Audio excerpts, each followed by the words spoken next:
Hi guys, welcome to another episode of Man Talk Real Talk, and today Des and I are so excited to have in the studio with us a very recent close friend of ours and a mentor as well.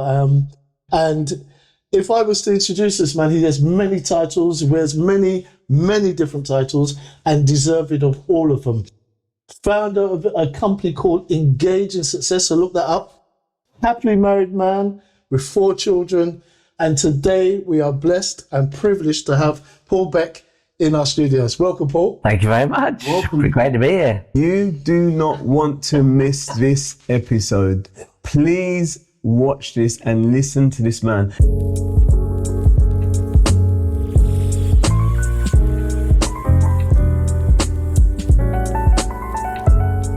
We've been working with you for the last 7 months, 8 months? A few months now, yeah. Okay, and let me tell you, this man has transformed the way we think and the way we do things. He has opened us up to a higher level of thinking. Yeah, just listen to the nuggets that this man's gonna speak, take them on board and apply them to your life. Paul, let's start at the background and your motivation. What inspired you to start Engage in Success, and how did the journey in your personal development shape your mission? When I was a youngster, I was running away from home and I wanted to travel and see the world because I was confident there must be a better life out there for me. I ended up going to the Caribbean, worked on cruise ships, and when I was out there, I was only 20, but somebody handed me a book called The Power of Positive Thinking. I didn't really know what it was, but I thought, I read it. Nice guy, thank you very much. And I read the book. It was interesting. I didn't really know what I made of it at the time, but it was interesting. And then, if you like that, try this. And it was called The Power of the Subconscious Mind. And that changed everything, because I realized there's more to, I don't want to say life, there's more to life, but there's more to thinking and the way you operate than you are aware of. And so the subconscious mind is a very important part of our lives. It's all our programming. And that was my first insight to it. And prior to that, no one ever talked to me about that. You don't learn about this at school. My parents certainly didn't know about it. So it was like mind blowing for me. And that second book just lit me on fire, and I couldn't get enough information. So I was reading. And I knew that my goal was to make money. I knew that my goal was to improve my life.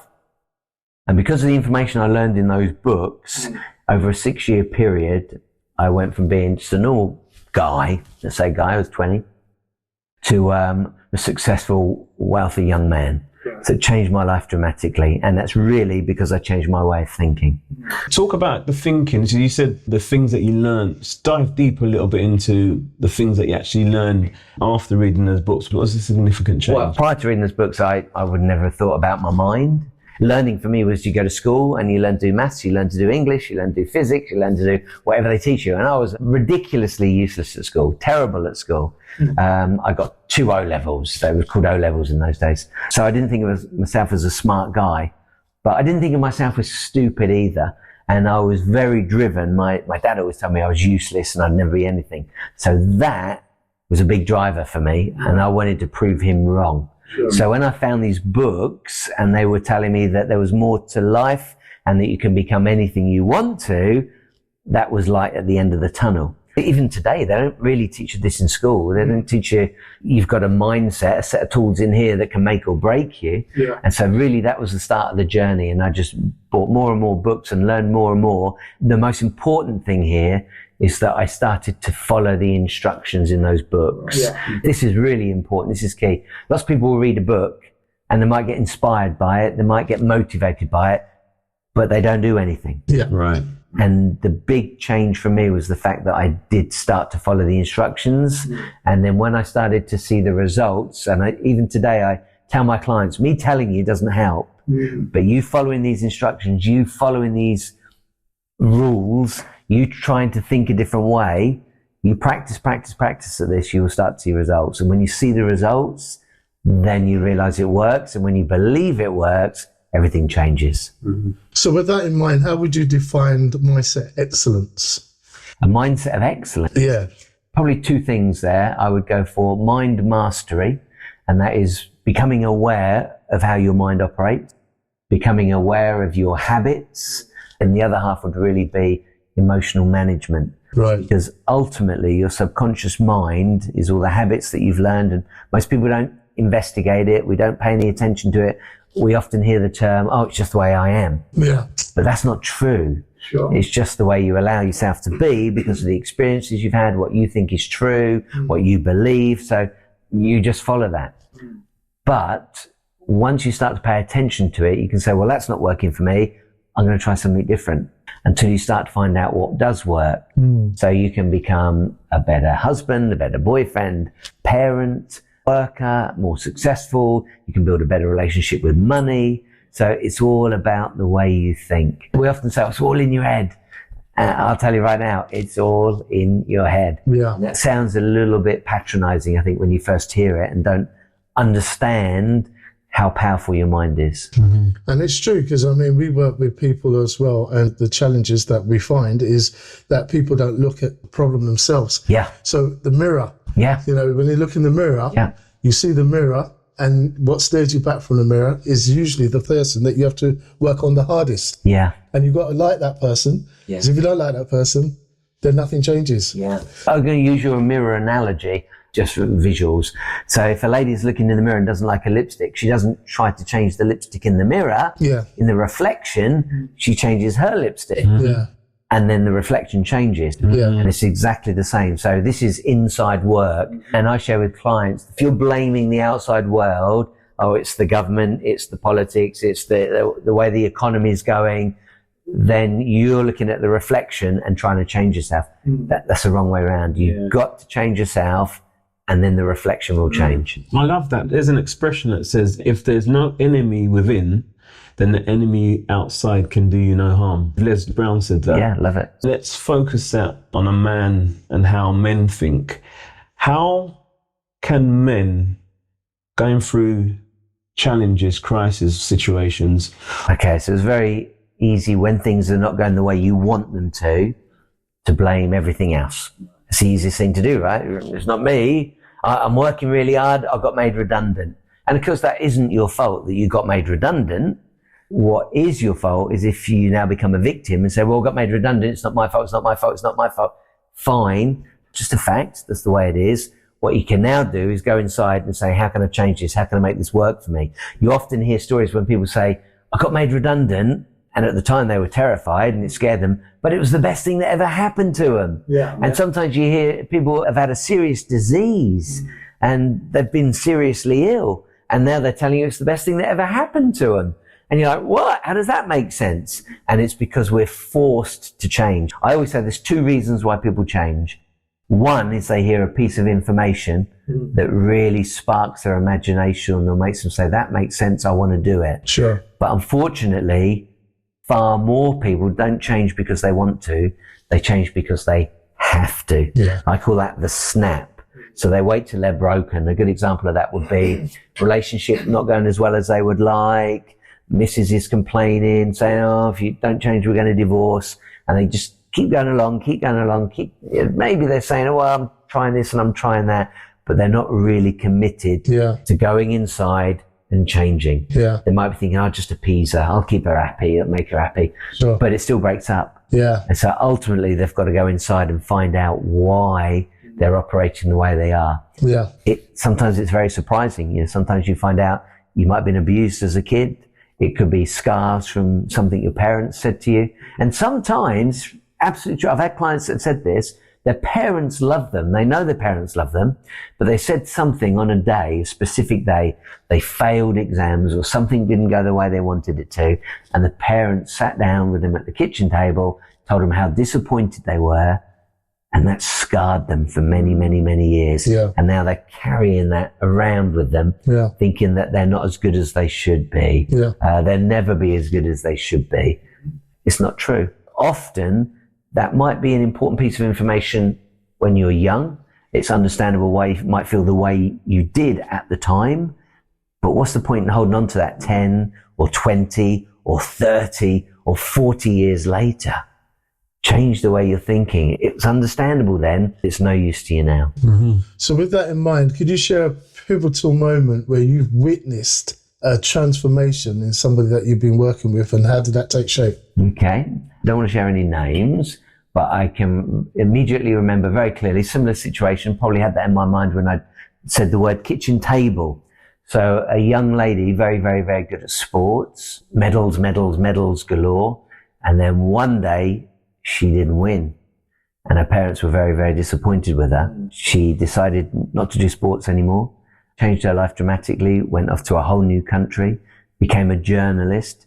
And even though she did very, very well in that career, still didn't feel like she'd done enough, didn't feel good enough, didn't feel like she was enough.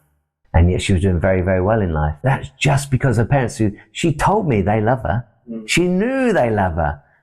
But she was looking at that experience that she had in a very negative way and hadn't changed her way of looking at it. Yeah. So I was able to, I don't want to say take her back in time, but with a very simple exercise, closing your eyes, some breathing exercises, was able to get her to revisit that moment and reframe it and see it from a very different perspective as an adult rather than as that 18-year-old child. And it changed everything for her. That's so important. And I remember we done a similar exercise. You were able to allow me to relax and take myself back to that point in my childhood or an experience I had. I didn't realize it had such a big effect on me. I was able to then kind of look at the situation differently, process things, and realize that I wrongly aligned myself with, and now I'm able to make it a reference point, but don't stay there. Yeah. I really want people to listen and to anchor that point, because it's important to reference where it came from and then do something about it. And just make it clear to your audience that I don't do hypnosis. No. So I didn't hypnotize you and take you back. No. Some people do that. It's also not therapy. Let's go even deeper. It's not psychoanalysis and psychotherapy. And I didn't try to get you to relive that moment, just got you to visit it and see it so you could then take the opportunity to change your perspective on it. So it's the meaning that you would have put on that situation, completely and utterly right at the time, but now 20, 30 years later wouldn't be serving you. And that's really what we do. So I don't want anyone to think, oh, they get crazy and they make you hypnotize you and look at the watch. It's nothing like that. But you saying that, I mean, what practical daily habits then would you recommend in building the resilience in productivity of someone's transformation? The quickest and first thing that anyone should do is catch themselves thinking. It's probably the most foundational tool that I use. I'm not asking them to take a leap of faith. I'm not asking them to believe me. I'm not asking them to try and do something that doesn't make sense. All they got to do is catch themselves thinking. Yeah. So what am I thinking? When you wake up first thing in the morning, where is your mind? Is it positive or are you already negative? Are you already getting up dreading the day? Are you already up thinking, oh, the other half's next to me? Catch yourself thinking. Yep. And then maybe when you take a break, what's going through your mind? Are you being negative again? And I'm not saying you will be negative. Yeah. It might be positive, but just catch yourself thinking. And then if it is negative, don't beat yourself up. Just recognize it, because really, that I call it self-recognition. This first part, and I have all sorts of ways to do that. A system I call vibes, your values, your identity, your beliefs, your experiences, and your spirituality. I have the A to Z of self-recognition. I have all sorts of programs that they can use to catch themselves thinking.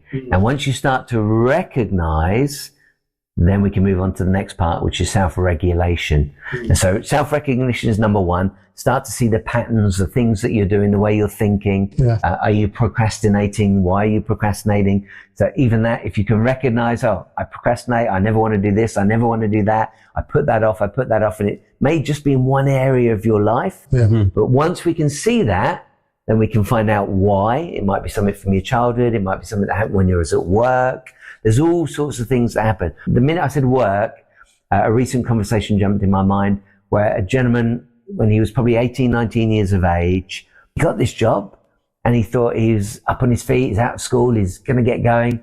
They fired him. And he said it destroyed him. 20, 30, 40 years later, it still carrying that and doesn't feel like he's good enough, which is heartbreaking. So we've got him to see that in a very different light, and suddenly he feels that much lighter. Yeah. He's got that much more hope. He's now got the opportunity to move forward with his business. So it changes everything. So really, this is programming from an early age. And most of us, going back to your question about what have you learned that's the difference between then and now, I've come to understand that it's not our fault. We're programmed. We're programmed by school. We're programmed by our parents. We're programmed by our experiences. We're programmed by our jobs, our bosses, our partners, boyfriends, girlfriends. All of these things program us. Yeah. And we're learning what we think life is about. Yeah. But actually the beauty is at any point we can say, stop everything. Can I look at it in a different way? Yeah. And that's self-empowerment. And then we can start to change the way we think and make it more empowering. So how do you help someone who's struggling with procrastination and self-doubt? Let's start with procrastination. Procrastination really is putting things off because they almost feel overwhelmed by it, Yeah. or they're afraid of something. Yeah. So we'd have to dig down first of all and have a conversation and find out why. Right. What's the trigger? Generally, most people say, I've got a good intention, I'm going to do it. A big one now these days is social media. Yeah. I'm going to go on social media, I'm going to post every day, I'm going to do a live video every day. And then they go to do it, they even buy all the equipment because that's all safe. I've got the equipment now, I've got my camera, I've got my microphone, I've got my cables. Oh, I can't do it. So why is that? And it could be an experience that puts the fear of God into them. Yeah. It could be the fact that they don't believe they've got anything to share. Who do they think they are? Yeah. Imposter syndrome coming through. So you've got to find out what the reasons are. But once you know what those reasons are, then you can analyze it, turn it around, get a better understanding of it and say, what's a better way to operate? I'm going to say 95% of the time I can get them through that. Procrastination is quite a simple one. Now, another reason why people might procrastinate, it might not be their thoughts. It might be the fact that they've bitten too much off. Yes. So they're saying, oh, I'm going to post a video every day, but well, it's just too much. And then they're editing it and they're trying to do this and it's, oh, I can't do it. And so 2-3 days and they stop. Yeah. You're nodding. Have you been through this? There you go. So you've got to break it down into the smallest things possible. Yeah. So you might just want to start by writing some posts and maybe getting a little picture, maybe going on Canva and creating a picture and posting it. And once you get in the groove of doing that every day, then you can say, okay, I'm going to do a video, but I'll record it. Yeah. And you start posting the recordings. So we're building your muscle now. We're building your confidence. Yeah. And then you might say, right, now I'm ready to do a live. And generally, it's not as scary as you thought it would be. And once you think, oh, that was easier than I thought. Yeah. Why have I waited so long? Yeah. And once you've done one, okay, I'll do another one. Yeah. And then I can do another. And then it just gets easier and easier and easier. Does that answer your question? Yeah, it did. But there's a second part to it that I asked, which is the self-doubt part. Okay. So the self-doubt is really the same thing. It's a matter of understanding why you're doubting yourself. Yeah. And then once we understand why, was it something that happened to you? Yeah. Was it something somebody said? Then we can examine that in detail, flip it on its head. Generally, personally, I don't try not to go opposites. So let's say, for example, you're saying, I'm not good enough. Yeah. Then sometimes people say, oh, do an affirmation of the opposite. I am good enough. I am good enough. Or I am enough. I am enough. I am enough. But it's too big of a leap from where you were to where you want to be. Yeah. So you're better to do it incrementally. Instead of start saying, I am good enough. Here you go. I'll make an even easier one. If you are struggling with debt, you haven't got all the money you would like, and suddenly you get a coach that says, start saying, I am wealthy. I am wealthy. I am wealthy. Your brain is going to go, that's BS, I don't believe that. So if you don't believe it, it's not going to work, right? You're going to quit. It's stupid. Yeah. So you're better off saying, I can clear my debt, or I am making extra payments. And so you slowly move towards what you want and make it realistic. And so then once you start saying, okay, I'm paying these bills off faster than I thought. I've got my credit card down now. I don't need to create all this debt. Then you can move towards being in a much better financial position. And it's the same with negative thoughts. Generally turn them around. Even better example, I'll use emotions. If somebody is depressed, and unfortunately I do get clients that are really, really struggling. They're in a very dark place. I call that self-repression. They're depressed or they're suppressing things. If I was to suddenly try to get them to be joyful and happy and explain to them how fun the world is, they would want to tell me to go somewhere, right? So the best thing to do is move them up an emotional ladder. So the next step might even be anger. And people are like, are you crazy? You're trying to make them angry? But anger is better than being depressed. Yeah. You're moving towards something. And then from there, you can move up this ladder, and maybe you get to a point where you're numb. And then from numb, you might get to content. And then from content, you might move into a little bit of joy. Yeah. And then slowly move your way to happiness. That's a much better example of explaining how you need to move incrementally to what it is that you want. That's brilliant. You mentioned imposter syndrome. Oh, yeah. Talk to us more about this whole imposter syndrome.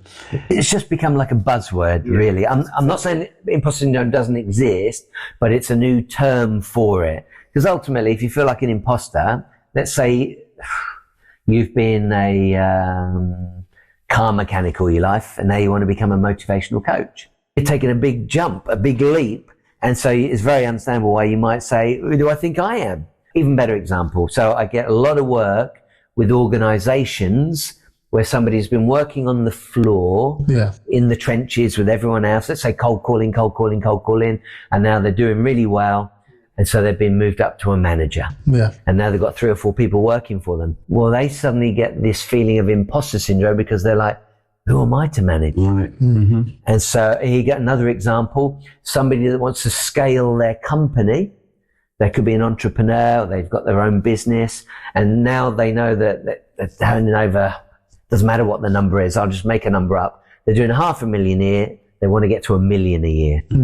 Well, they're very comfortable with being with their team and supervising them, and it's working, everything's been great. But now they want to double the size of their business, they got to stop being that manager. Even if they say, well, I'm a leader, you've got to now change and become the CEO of your company. You've got to start thinking differently, because if you keep doing that, you keep getting more results for what you're doing. And that's working. But actually, if you want to scale your company, you can't keep doing what you were doing. So you've got to move into this new role, and you might need to take one of those guys and make them the manager, and they contact you when they're in trouble or they need help. Yeah. Does that make sense? Have I explained that well? Yeah. So imposter syndrome is not a new thing. It's just a term that has become very, very popular. And I think anyone that's gone from being in a role and they get a promotion, could be any level of promotion, they might be thinking to themselves, who do I think I am? And that's all it is. You feel like you're an imposter because really you're one of them, but now you're in charge of them. Has that ever happened to you? Oh! Recently. Well, anytime. I mean, it did happen recently. Oh, recently? Okay, all right. Really did happen recently. Yeah. So I've been coaching, so personal development for 40 years, and then I've been a coach now for the last 15 years. A fan of many, many other teachers, trained with lots of other guys that are very, very successful. I'm just making my way up my ladder. I'm very comfortable with where I am. I'm very fortunate. But just probably a couple of weeks ago now, there's a new Tony Robbins movie out. It's really, really empowering. It's great to watch. Basically, it's a 90-minute advert for one of his big events. But I enjoyed it, and he's a master at what he does. So I'm not knocking Tony in any way whatsoever. However, I enjoyed the performance. I enjoyed watching it. I even cried. He really gets to the heart of the matter, and you could see people were changing right there in front of your eyes. All great. But the next morning, I woke up and I was like, who do I think I am? Yeah, I got imposter syndrome, and I do retreats. I specifically keep it to 20 people because I love to coach and be one-to-one. But I just watched a guy with 14,000 people, and he's coaching one-to-one. And so I suddenly started thinking, why aren't I bigger? Why aren't I going bigger? Why aren't I helping more people? Yeah. And so I got a wobble. But because I understand personal development at such a high degree now, I went straight back to what I talked about earlier. Self-recognition. I recognized what I was doing to myself. And whoa, dude, why are you comparing yourself to Tony Robbins? I don't even want to be Tony Robbins. I don't want to live that. I love my life. I love my kids. I love the way I work. And even though the vast majority of my money comes from group coaching or retreats, the joy for me, my favorite work is one-to-one. Right. And so I'm following my joy. I'm a happy camper. And so watching someone else do that, why am I trying to compare? Why am I thinking I should be like that? So it probably took me about 3 minutes to recover. So there's levels to imposter syndrome. From what we've experienced, you're high level. From your experience, I don't think I am. Well, you see, but so there's levels to imposter syndrome, because I always thought of it as someone new going into a certain space, not owning it and not believing in themselves enough to own that space. It's also comparisons, isn't it? That's what I did, comparison. So I compared myself to Tony for a few minutes and then I woke up. Yeah. Basically, why am I doing that to myself? And the fact is, if I watched that and I thought, that is what I want to do, well, then I up my game. Yeah. Or I go for more audience. I could easily go for 30 people or 40 people. Sure. But then I would lose that one-to-one connection because I go for dinner with them. My family come in, they get to meet my family. We go to the pool together, we get in the hot tub together. So it's very much a relationship builder. And I guess to a certain degree, I feel that's because they really trust me on a very high level. But that's only the patterns I've created in my head. Sure. Tony Robbins is creating that right there in front of 14,000 people. So he's been doing it 40 years rather than 15. Yeah. So yeah, imposter syndrome is at very, very many different levels. And maybe I've just used work as examples, but it could happen in a relationship. Yeah. It could happen in parenting. Yeah. You're wondering, who am I to be a parent? I don't think I can do it. I'm not good enough to be a dad, or I'm not good enough to be a mum. So there's all sorts of areas. It's just self-doubt, isn't it? Absolutely. Yeah. That's all it is. It's a new term, a buzzword for self-doubt. With all your various different positions and experience that you've got, how has it influenced your coaching and your speaking style? I would say, because I worked on the cruise ships, I did that for 20 years. That was serving people. Yeah. My gig, I was head of entertainment and You're a cruise director, wasn't you? Yeah. and Television presenter too, weren't you? TV presenter, yeah. Yeah, look at that. Just shy of 20 years. The superstar. Nah. But ultimately, it's all about serving people. And I didn't realize that at the time, but that's what I loved. And being a cruise director was a complete and utter joy. It wasn't about the money. The money was good.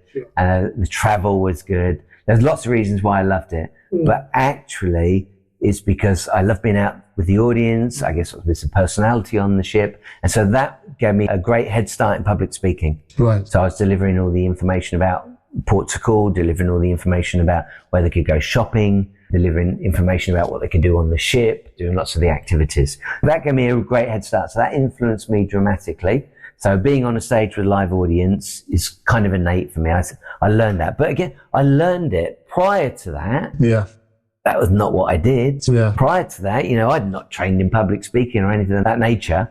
I just knew that I wanted to do that. And it looked like fun for the guy that did have the job, and he taught me. Yeah. Then I got off the ships so I could get married and have kids. And I thought, I'll get myself a job in telly, because entertainment, telly makes sense, right? But I was very, very naive, really, because while I've been at sea for 20 years, other people have been on television for 20 years. Yeah. So I started going for auditions for mainstream television. What experience have you got? And I didn't have any. So I'm going to have to start from scratch here. I'm going to have to learn some skills. And I basically clicked through all the channels that what's the worst TV I can find? And I came across shopping telly. Oh. I don't know who these people are. Not even for seeing. And there are some of the channels, not all of them, but some, especially the auction channels, they look like they were having a really good time. So I thought, I'm going to do that. So I practiced in my bedroom for 3 months. I made a tape, I added the graphics in, I mailed it in and said, come and audition. And I got the job. And then I worked really, really hard at it to become as good as I could be. And within a couple of years, I was head of channel. I thought that's where I was seeing you. Yeah, get out of it. He hasn't. Don't say nothing, he might sell you something. So that was really good skills for like social media. And today, I've got to share this. COVID, as bad as it was, and I know a lot of people probably watching would say it destroyed their lives, but I was very fortunate. Again, this is about mindset. This is about the way you accept challenges. So I was very fortunate because I was already coaching, but it was always one-to-one and it was in a live environment. You had to go and see the clients or they came to see you. But that couldn't happen with COVID. So I was forced to find out what Zoom was. I'd heard of Skype, but Zoom was new to me. I think my wife told me about it. And so I jumped onto Zoom, and then within a very short amount of time, I had clients in America. Then I've got clients in Canada. Then I've got clients in Switzerland and Greece and France and Germany. I was like, this is insane. Yeah. So actually my business thrived because suddenly it's a global market instead of a local market. So again, it's just having the mindset to, that's a big challenge, probably the biggest we've had in many, many, many years. And it's about looking for the way that you can make it work for you. Tony Robbins did exactly the same. Yeah, he couldn't go and do live events. So he built this amazing studio with all these cameras. And he made that work to his benefit as well. So it's always about looking for what you want, not finding out what's wrong. What do you want? What do you want? How do you get it? What do you want? How do you get it? Yeah. It's about becoming laser focused. You mentioned about joy. Yeah. How important is joy or happiness in what you're doing in regards to your public speaking, for example? Because you can see some really polished speakers, but some of them, they lack that, you can't relate to them because it's like they're scripted. Okay, well, I'm definitely not scripted.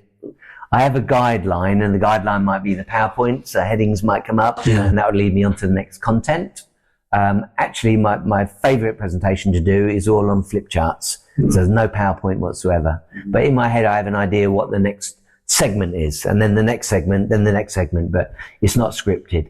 My company's called Engage with Success, but I'm a big fan of engaging with the audience because nothing worse. We've all heard that term, death by PowerPoint. Yes. So what you don't want to do is just PowerPoint, and clearly you don't know your content. So I'm a big fan of getting the audience involved. I'm a big fan of sharing personal stories. I'm a big fan of getting the audience to ask questions or to share. I prefer to do workshops rather than just presentations. The big thing about workshops is that way you can get the audience to experience something. Remember I said earlier, I could talk all night long. Yeah. I can tell you. It might not go in. Yeah. But if you can do something and you can experience it, it's suddenly like, okay, that makes sense. This might just work. Yeah. And I think that's what I try to do as a coach. I'm going to say I'm a hybrid coach because when I was trained to be a coach, it was made very, very clear to me that coaches listen far more than they talk. Okay, it's all about listening, active listening, they call it. And I can understand why, and it's right because I don't have the answers for the client. Sure. The client knows what they do and don't want to do. The client knows why they think the way they do or the way they feel like they do. Yeah. The answers are in the client. And that's why coaches ask questions and listen. But there are times, and you guys will have experienced it, when if I feel that I can help you more by sharing what I do or the way I work or an experience I've had, I will share that. So I break away. I'm sure the very first guy that taught me to coach will be like, that's not what you've been taught. But I like to think of myself as hybrid. And probably about 3 or 4 years ago, I must have had imposter syndrome because it was always in my mind that I'm not really coaching, but it just felt right. And then I heard somebody famous about 4 years ago say that sometimes you have to offer tools to the client. Yeah. Thank goodness for that. I'm not an idiot. I'm not on my own. And that was almost like I needed that person to give me permission to do it. And I've been doing it because I'm all about the client. I'm all about give as much as I can. I always felt it was the right thing. If you just keep asking questions, sometimes people are like, just tell me what I need to do. And so then I will help them. Yeah. And then they've got to help themselves. They've got to do it. You know, no good me telling you what to do and you don't do it. You're not going to learn anything. But yeah, so imposter syndrome was back even then. And I got that permission slip by hearing somebody very famous say that they have to offer tools. And boom, it encouraged me to do it even more. So I feel less like I have to listen now. It's a matter of, it's both. Depends where we are. So you were saying that I got you to think back to your childhood, your teens. Teenagers, yeah. Your teens. So in that case, I would definitely have been asking you some questions and listening, because it's all about you and your journey. But then I probably would have tried to give you some insights, maybe give you a metaphor or an analogy so that suddenly go, got it. I can see it from a very different perspective.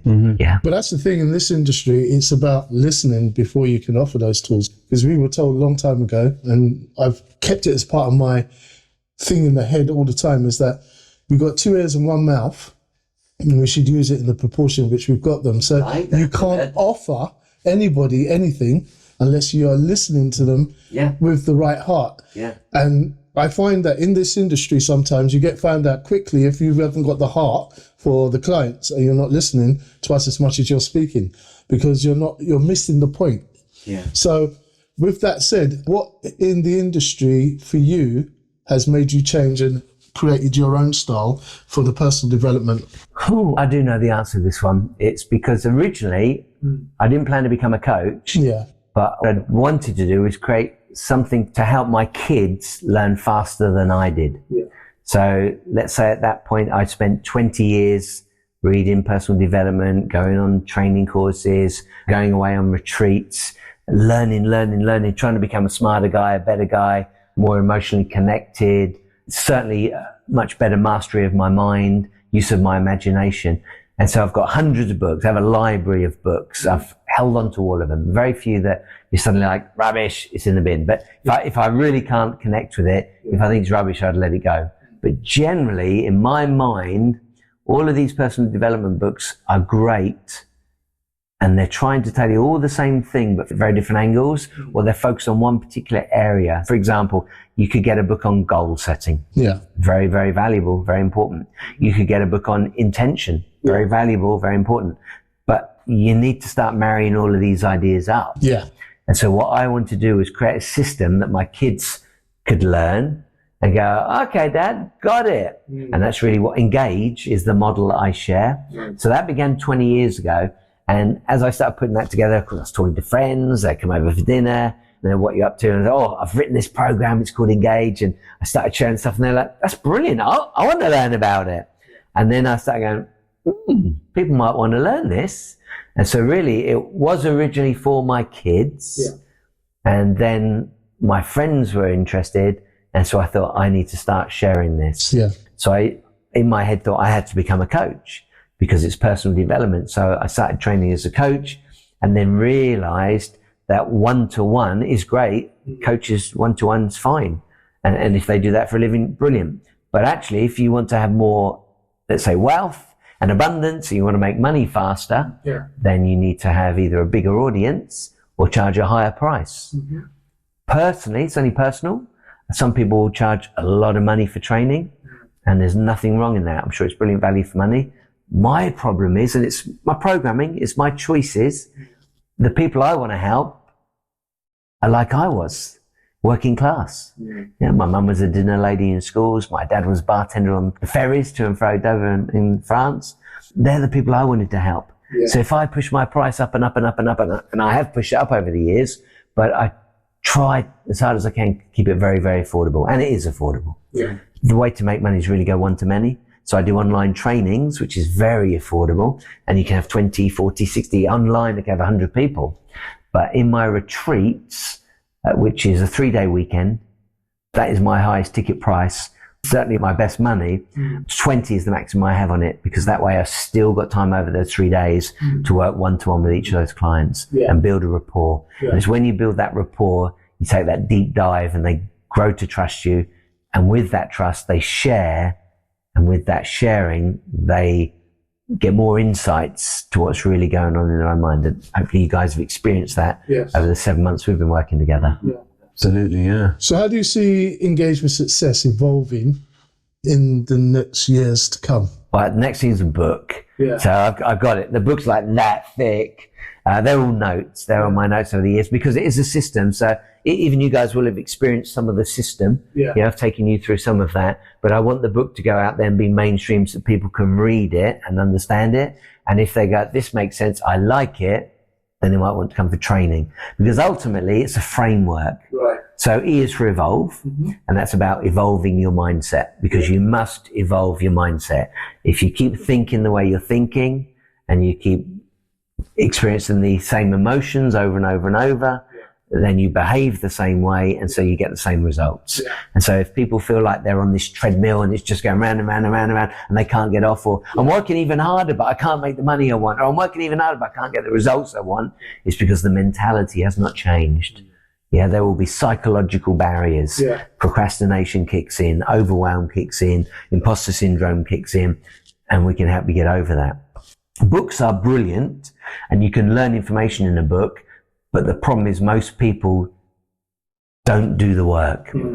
And a coach can hold you accountable as well as help you get insights. So you've got to evolve your mindset. Next one is nirvana.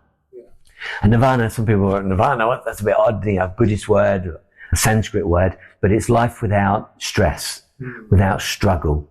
I like to call it heaven on earth. And basically, I really do believe life on this planet is heaven on earth. And the only reason it's hell is because of your thinking. So if you can start seeing the world through different eyes or from different perspectives, you'll suddenly start to see that life's great. So ultimately, nirvana is, what do you want out of life? What do you want? What are your real goals? Lots of people are programmed to think they need more money. Lots of people are programmed to think that they've got to get a bigger job title or get to the top of their company. Some people even think they've got to be an entrepreneur, have their own business, when actually they're happier having a job. So I help them find out what their destination is. Where do they want to go? And the reason I use the word destination is because it's like you've got a sat nav. That's your brain. Your mind is your sat nav.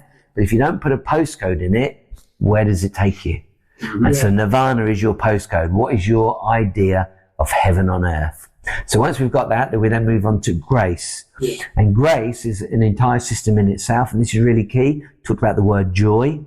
So a state of grace is about being happy right here, right now, and moving towards your goals. That is the sweet spot. Because if you're happy now, you win.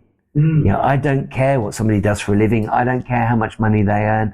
I don't care if they've been married and they're divorced. I don't care if they've got kids or no kids. It doesn't matter to me. If you're happy, you win.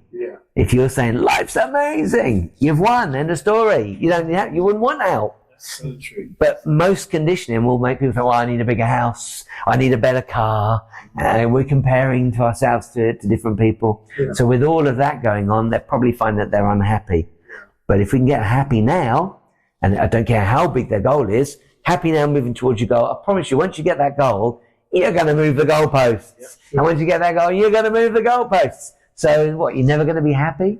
So be happy now and move towards. That's what grace is all about. Get you in a state of grace. Then we move on to A, action. And you've got to have action. So I like to say three things. The first part is action plan. You've got to have a plan. If you don't have a plan, where are you going? How are you going to get to that postcode? So you're going up the M1 and then you're over to the A1M, you're going up the M5. You've got choices. So let's pick the direction we'd like to go in. Then once we've got action planning, we've got to do action steps. I have an entire system to show people how to break it down so they don't get overwhelmed, don't get procrastination, don't get imposter syndrome. And then the last one is satisfaction. And I put that in there because it's a reminder that you want to be happy whilst you're taking action. And if you're satisfied, you're winning. Let's use that social media as an example again. When you first start, if you're not going viral, which is very unlikely, but people think, I want to go viral.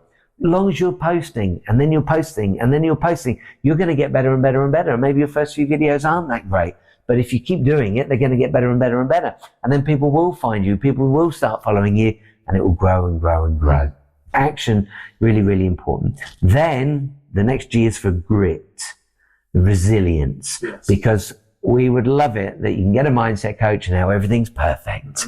I've met this guy, he's telling me all these things and I'm moving in the direction of my goals. Great, but things happen. Partner could leave you. Could get in a car crash. Could catch cold. Maybe a client didn't pay you. All sorts of things come along. And that's not your fault, but what we've got to do is be able to pick ourselves up and get on with it. And so I teach them a system on how to have the resilience and the trust to be able to pick themselves up and keep moving towards those goals. Because life will have pitfalls. Life will have bumps in the road. So we know that, we can get over it. And then the final one, the E, is for education. Because we really want constant and never-ending improvement. We want to be learning and learning and learning. So even though you guys are saying, oh, you're so far up the ladder, you're doing so well, I'm still studying all the time. I'm still on my personal journey. And so I personally imagine that I will never stop trying to learn, never stop trying to improve who I am. So with that said, what do you think is the most rewarding thing as a coach and a trainer? Seeing somebody thrive. If somebody comes to you and they say, I want to do this, or can you help me do that? Helping them unravel the thing that's stopping them, helping them understand that it's actually them that's in the way. Analogy often uses, it's like people are trying so hard, that's having their foot on the accelerator, and they're pushing harder and harder and harder, they're working harder and harder and harder, they're doing all these courses, they're learning as much as they can, but they're not going anywhere, and that's because they've got the other foot on the brake. So trying harder, but with your foot on the brake ain't going to help. You've got to take your foot off the brake.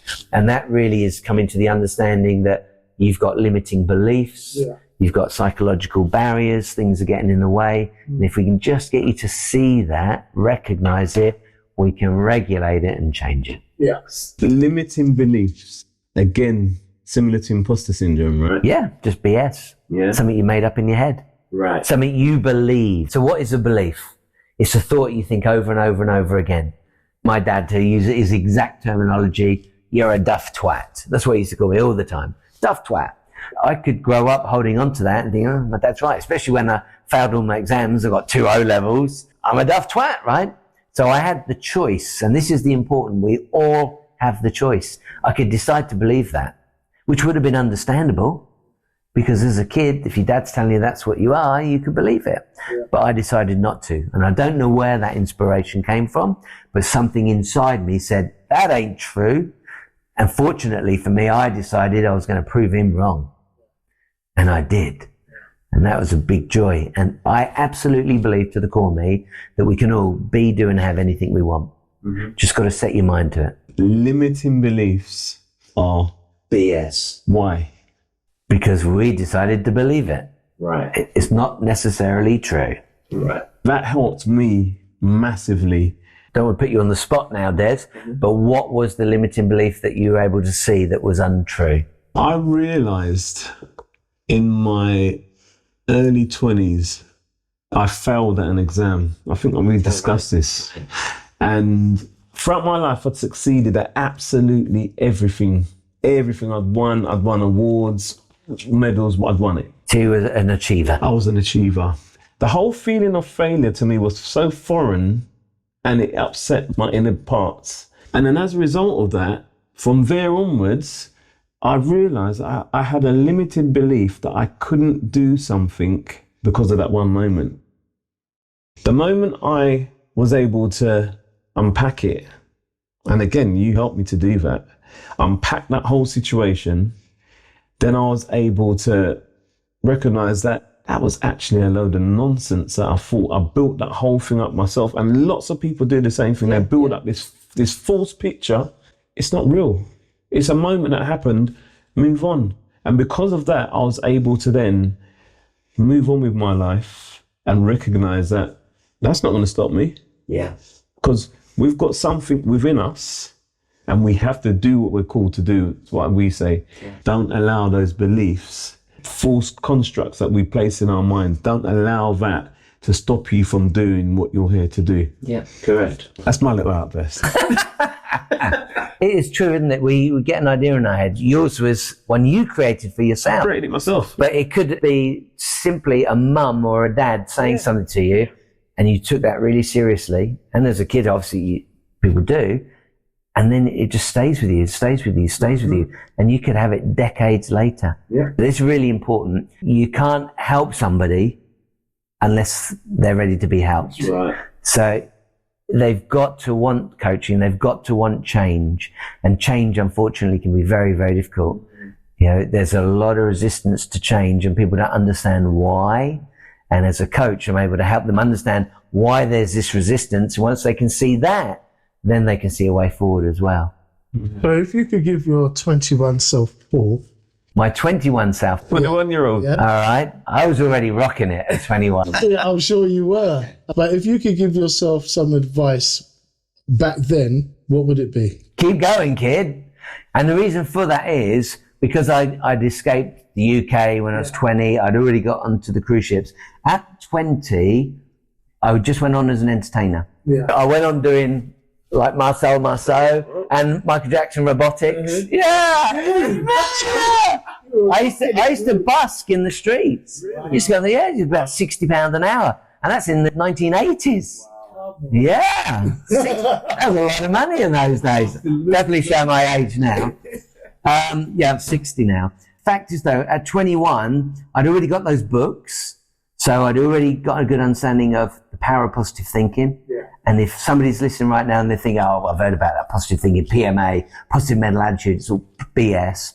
It's completely and utterly not BS, but it seems like it. If you've got a negative way of thinking and you read something positive, it's going to scream BS to you because you don't believe what you're reading. And so the lens that you're looking through will go, BS, and you won't want to read it.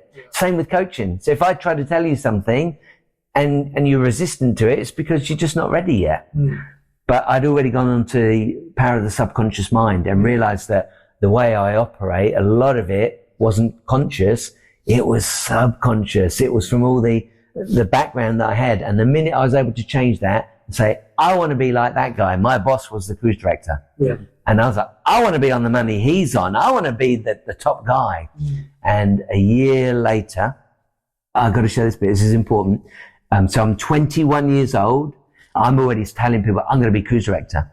And they're already telling me, calm down, buddy. You got to be 25 to be the assistant cruise director. Right. So they're now teaching me limiting beliefs, right? But I got my head so far down this rabbit hole with the subconscious mind that I refuse to believe them. I'm not hearing it. And at 22, I was the world's youngest cruise director. Wow. I don't know if that's true today. There might be others that have followed, a bit like Roger Bannister ran the 4-minute mile, and then another 1,400 people had since then. Yeah. So maybe there have been other cruise directors that age or even younger. Who knows? But certainly at the time, everyone was like, well, youngest cruise director in the world. And then I was very fortunate, and I kept working. I ended up being on the biggest cruise ship in the world. But at 21, I said, keep going, because I had an idea in my head. My sat-nav was set. Yeah. My SATA-Life navigation system. That postcode was in, and I am going for it no matter what. Yeah. And it paid off. Yeah. And then when I gave up the ship, there's a big dream to get the biggest ship in the world. Sure. A big dream. And I would have said, people at the time would go, you're never going to get that. How are you going to get that? Yeah. And I've got to share this story. It's absolutely true. When I got the call, I was out in Thailand, and they said, can you come to Miami to do an interview for the biggest ship in the world? Of course I'm going, but I've got to get off the cruise line. Yeah. So I think I'd say somebody had died in the UK. And then the cruise line's like, well, what are we going to do if you're not here? The assistant's got to take over. Yeah. And she did. So it was great for her. I went back to Miami. They flew me out to Miami. And basically they said, we've picked 6 guys. You're the youngest one. It was 6 hours of auditioning and to do this presentation, that presentation, perform, all sorts of things. And in the end, they said to me, you're by far the youngest that we've got, and we're just not sure you'll be right for this ship. Yeah. So would you be happy to go on the QE2, which I'd heard of, not been on it, but probably the most famous ship in the world at the time, maybe even still today. Yeah. So would you go on there? So I said yes. Yeah. So I finished off my contract on my ship out in Thailand, and then I went to Miami. I joined the QE2. Where did I join her? Southampton. Joined her in Southampton, went off, and then I had to learn very quickly because I'd never had a passenger of that nature before. And so I used to have American clients, lots of energy, lots of fun, and the Brits weren't quite reacting the same way. So my first cruise was all right. I realized, because I'm using my mind now to help me, not to go, oh, I'm stupid, oh, and they're not loving me, but to go, what can I do to make this work? This is feedback, not failure. Yeah. And so then on the second cruise, we're going up into the land of the midnight sun. Yeah. And I decided that I'd come up with the idea that they were loving me during the day, being high energy, but at night when they put their tuxedos on and they went for dinner and went to the show, they didn't enjoy it as much. So I came up with this idea. I'll be James Bond by night and Austin Powers by day. And they loved that. Yeah. And then we went to the land of the midnight sun. I came up with another idea. The sun's not going to set. Yeah. I want to have a New Year's Eve party and keep everyone up till midnight and get them drinking champagne. And, it's like you get one down your neck, you want another. And so I put forward the idea that we're going to do a New Year's Eve party. It was in July, going up to the land of Norwegian fjords, land of the midnight sun. We'll have a big party down in the main ballroom. I got a Kylie band to come on in Scotland because we're going to Scotland. It's like Scottish country and western dancing, basically. Yeah. So line dancing. We taught the passengers how to do all the line dancing. And then, I can't say names, but let's just say senior management thought, this guy is nuts. I was still in my 30s at that point. This guy has lost the plot. We're going to give him as much rope as we can. He'll hang himself and we'll be able to get rid of him. And they let me do everything I wanted to do. And come that night where we were going to do the big New Year's Eve party, we had the party going on, the band's dancing, come midnight, popping all the free champagne, you get one glass free. And then we did a conga line out to the back deck, up a spiral staircase. And bear in mind, QE2, these are mature passengers. We went out onto the back deck and we partied till 6 o'clock in the morning. And then I got a call a week later going, best revenue we've ever seen on the ship. Because everyone stayed up boozing it. It's brilliant. So open your mind. And that's why I'm telling you, at 21, I was right. Keep going, keep going, keep going, keep going. And the more you learn, the smarter you're going to get. Yeah, I've had some failures. It's not a win, win, win, win, win. I'm not trying to tell anyone I'm perfect. I'm not by any means whatsoever. But if you just keep enjoying life, you just keep trying to learn, you just pick yourself up, dust yourself off, you can win, you can win, you can win. And that's the journey of life, right? And here I am, 30 years later, telling stories. And I hope to be telling stories like to my grandkids. Yeah, that is a powerful story of persistence and perseverance, you know, and we're going to draw to an end. Okay, we're going to... I'm warming up. I'm warming up. We're going to have a bit of fun. Okay. All right, okay. We call this a quick fire round. Okay, I'm nervous. Okay. Before we do this, have you had value from what this man has been saying so far? Because if you have, we're going to introduce you to Paul's system, how he does things. You can connect with him. You'll have him at your beck and call within reason. Yeah. Okay. So, okay. Coffee or tea? Coffee. Sweet or savoury? Savoury. Dogs or cats? Dogs. Beach or mountains? Ooh, I like both. Beach. I'll go beach. Got to pick one. Early bird or night owl? Both. I can literally go to bed 3, 4 in the morning because I'm busy on a project and get up at 6 and be fine. I'm going to go early morning, getting up at 6 before the kids get out of bed, and I can start my day the way I want it to go. So early bird. All right. Last two. Text or call? Or WhatsApp or call? Oh, I do love WhatsApp. Yeah, I'm a big fan of typing. It's quick and easy because I'm a chatterbox, as you found out tonight. But I absolutely believe talking to somebody and a phone call or Zoom call is much more powerful than messages. People can misunderstand reading it. They read it through the lens that they've got. They could be angry. They could be in a bad mood. So, yeah, I'm going to go phone call. This one's going to test you. Oh. Okay, because I was going to ask you a question about this. Books or movies? Both. I've got to pick one, right? I'll just share what I love. Books. Audio books when I'm driving, brilliant. But I prefer a real book, and in fact, I often buy the audio and then I get the real one anyway, because I like to highlight stuff and earmark the pages, and I like to read it at my own pace. But I am a very emotional guy, and I love to watch a movie. I love to be inspired. I love to cry. I love to let my kids hate it when we're at the cinema together, because I will laugh out loud raucously because I'm just letting it all out. I love it. So tough. I am going to say, I'm going to go books. So with that in mind, what's the one book that you go to time and time and time again for inspiration? Because I know you're a very read man. Yeah. You're very knowledgeable and you've read tons and tons of books. But what is the one that you go back to time and time again for practice and philosophy? Yeah, I know what it is. I'm going to share it straight away.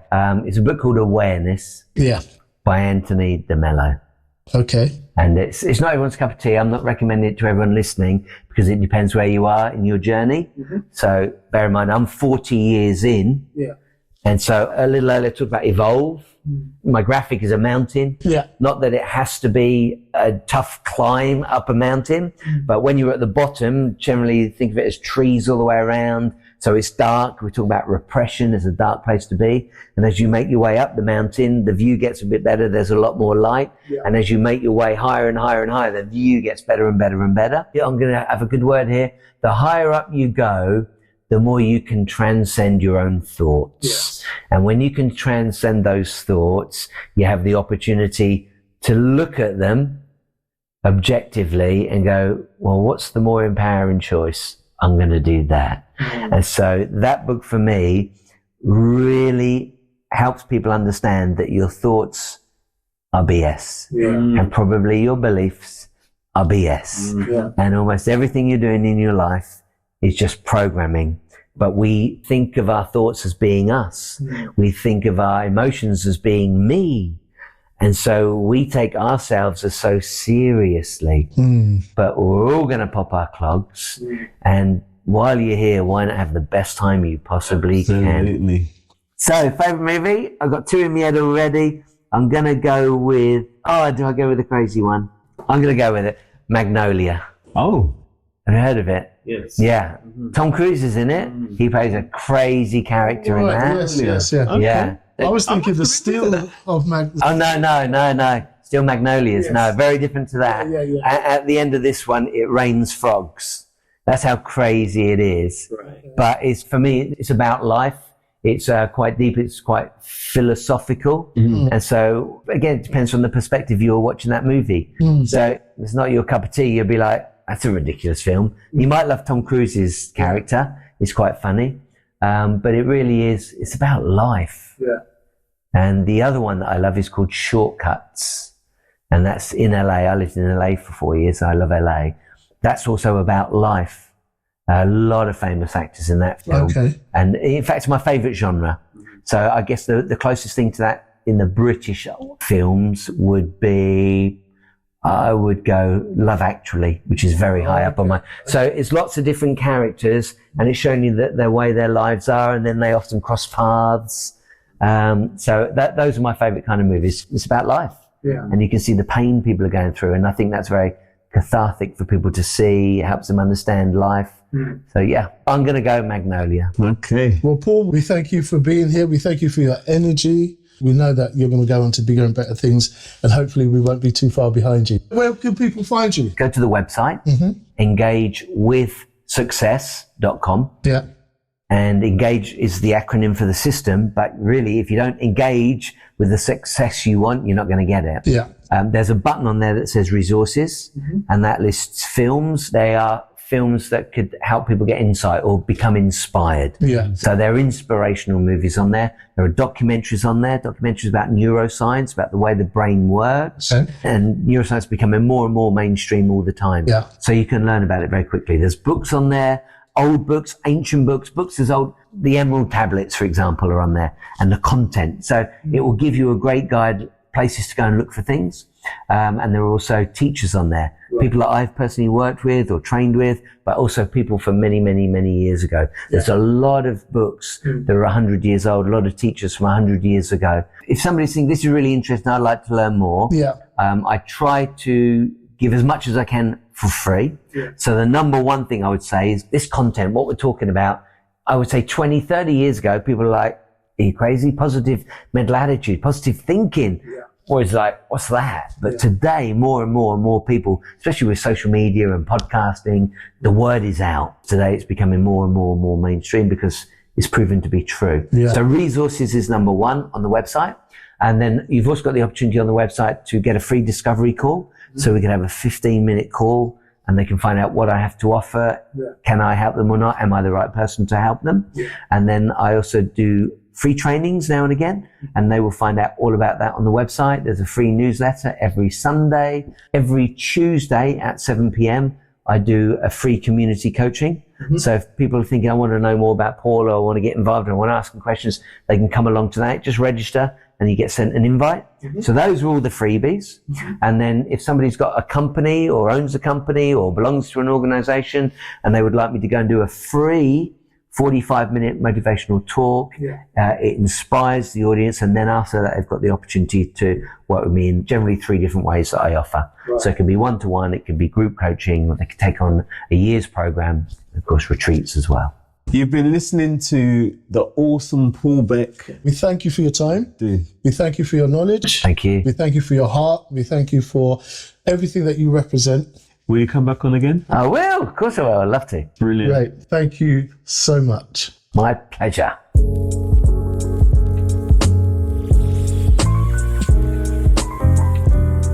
Man Talk, Real Talk, a platform where we aim to inspire positive change by changing the mindsets of individuals so that they can become the people that they are supposed to be. And if you want to find out more about us and what we do, you can visit our website, www.mastermindacademy.co.uk, where you can get some online courses. You've got access to our training on there. You've got access to our free ebook that you can download as well, and it talks to you about communication skills. If you want to catch us on social media, you can just type in Mastermind Academy UK Limited on Instagram and on LinkedIn, and then you'll get to see us on there. Have a look and we'll be in touch with you. Thank you very much for your time. Thank you. Really appreciate it. Thank you, Paul. Thank you.